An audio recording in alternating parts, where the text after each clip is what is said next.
action fighting bosses, and 5,178 reviews on Steam, leaving it at a mostly positive rating. Rotwood was released into early access this year, and people are loving it. This is a beat-em-up action roguelite from the creators of Don't Starve. The game features a fantastic in-depth combat system with a variety of different weapons and fighting styles to master. You can collect better and better gear and find a fighting style that suits you. As you make your way through the Rotwood, you will gather unique and interesting power-ups and abilities that will help you create the perfect character to combat the wild enemies and big bad bosses waiting at the end for you. It's currently only halfway through the year, but we want to talk about the best couch co-op games we have got so far. Let's take a look. Hotel Hustle is if you took Overcooked and toned it down to be a bit more of a relaxed experience about maintaining a hotel. The biggest bonus here is that there wasn't a lot of yelling between the two of us as we played like there is with a lot of other Overcooked-like games.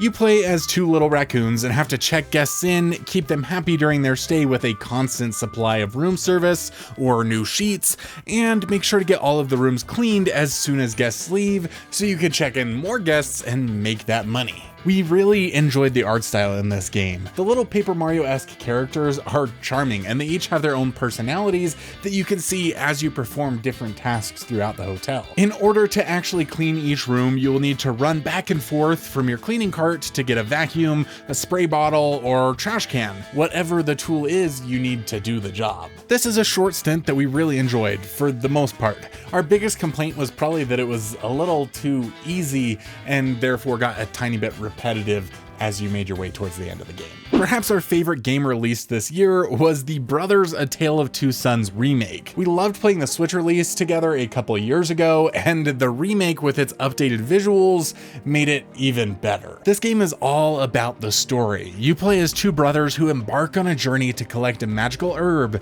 that they hope will heal their father from his sickness.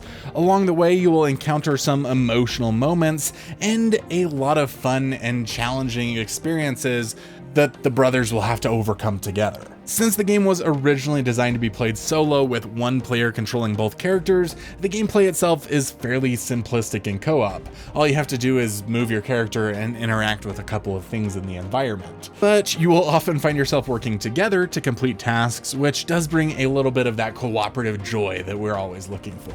You will also find yourself moving through the land of the giants, soaring through the sky on a plane, or wandering through deep dungeons, and the visual upgrade makes it just that much more enjoyable to experience. We have been told in our comments over and over again to play PlateUp, and boy are we glad that we did. This game technically released around 2 years ago on Steam, but since it released on consoles this year, we're counting it. This one is all about running your own restaurant. It is basically like Overcooked meets a roguelite game.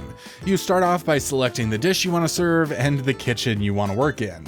Then the game starts with a basic Overcooked loop. Cook dishes, serve them to your customers, and clear tables so more customers can come in and sit down. Your goal is to make it through as many days as possible and achieve a 5-star rating. Speaking of which, you can give this video a 5-star rating by hitting that like button. At the end of each day, you will get the opportunity to purchase new items with the gold you've earned so far. These items will help improve your kitchen. It could be a new counter space, more plates, an automatic mixer, or decorations to please your customers.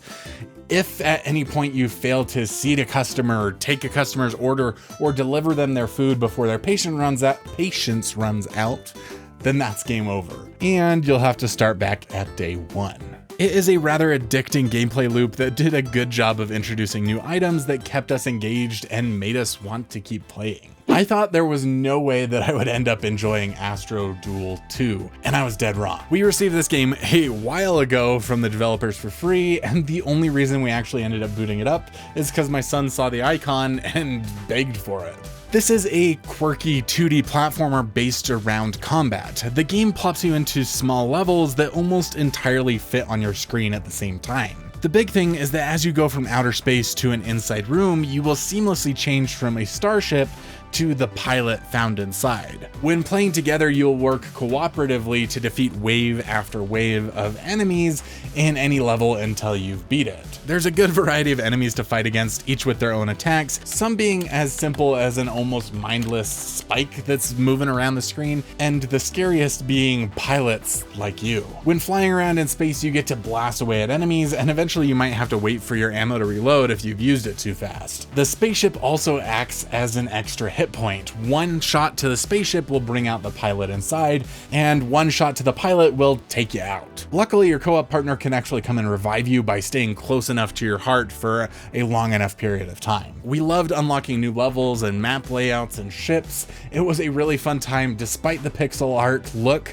This game is fantastic, and the pixel art just makes it even more charming once you get into it. As a huge fan of Mario, my son is constantly asking us to play the Mario vs. Donkey Kong game.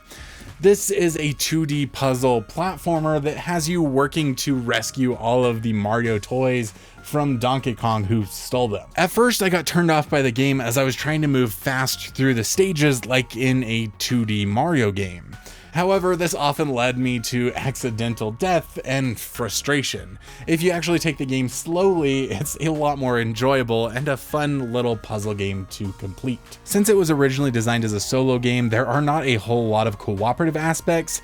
Instead, the game introduces a second key in each level so that you each have your own task to complete. The levels are comprised of small rooms that sometimes fit entirely on the screen and sometimes have a little more to explore. Each puzzle can be solved by a mix of platforming, switching on and off colored buttons that will disable or enable blocks, defeating enemies, using your platforming moves to drop fruit on enemies, jumping on springs, throwing trash cans, sliding on ice, and a variety of other fun things to do. Those are our top 6 games, but before I move on to any honorable mentions, let us know in the comments what games we've missed. Surmount was not our favorite game, but it would be silly of us to not recognize that it was a good game. This is a rock climbing adventure that has some tough roguelike elements. Your entire goal in the game is to make it up to the top of Mount Ohm. It starts off simple enough with your standard rock walls and anchors to clip into, but you'll have to make your way through many more areas that get more and more difficult with less anchors, handholds, and places to rest on the way up. You will control your character's arms and reach out to grab new handholds, and often you'll actually need to spin your character around and fling them off to grab a new handhold. You'll have to pay attention to your stamina to make sure it doesn't run out, or you might fall to your death, and there are plenty of other hazards to watch out for, from ice that will freeze you and make you fall to crumbly rocks, bees, spikes, and a variety of other things.